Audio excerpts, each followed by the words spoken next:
Hey there, it's Jared Hamilton with the Hamilton Group at Cherry Creek Mortgage, and welcome to another edition of Java with Jared. Hope you guys are doing fantastic. Happy Friday, and hope you have a wonderful Labor Day weekend. Boy, it's hard to believe that the summer is already over, but here it is. Hope you had a wonderful summer, and let's get ready for some football and some nice fall weather. Well, interest rates had another great week. They finished the week better than where they ended last week, so things are continuing to move in interest rates' favor and probably will continue to do so, and I'll get to that towards the end of this. But we saw a lot of economic data that was released this week. We started out with the durable goods orders, and that showed the biggest increase ever. It showed a big jump of 20%, or actually over 20%.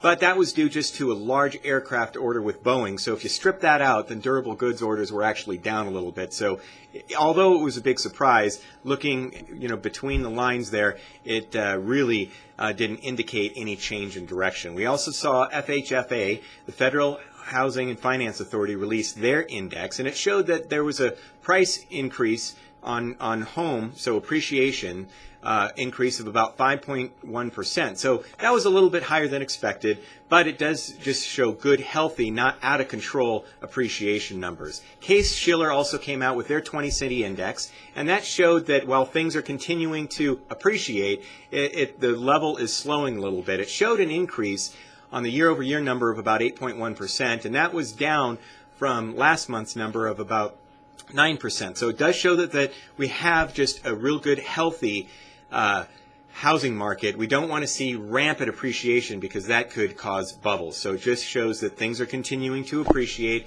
and doing quite well. Pending home sales were also up. That showed an increase of about 3.3%. That was higher than the 0.5% increase that was expected. So showing that pending home sales were actually also pretty strong.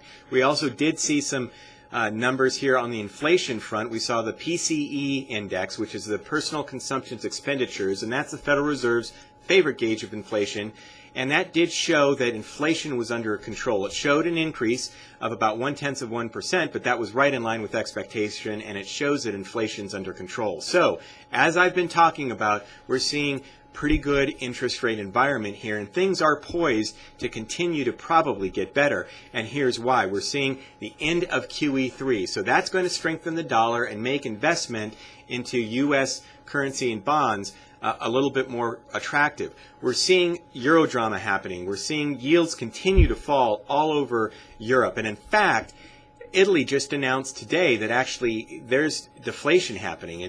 There's actually a decrease in prices, and that's troubling. And so while all the euro bonds and things are going down, the United States is doing quite well. So it looks like foreign investment will continue to happen in the United States to kind of protect against devaluing currencies. We're also seeing the geopolitical drama happening with what's going on in Ukraine and Russia, and that heated up a little bit, and also with what's happening in the Middle East, which typically causes flight to quality, people going into U.S. markets in order to kind of protect against some geopolitical concerns. So all those things, again, will probably keep interest rates continuing to at least stay where they're at, if not get better, through the end of 2014 and maybe into the beginning of 2015. So all that's really good. So that's what happened with interest rates this week and what we can expect maybe in the weeks to come. We'll keep you informed if there's any changes. Again, have a wonderful Labor Day weekend. If you have any clients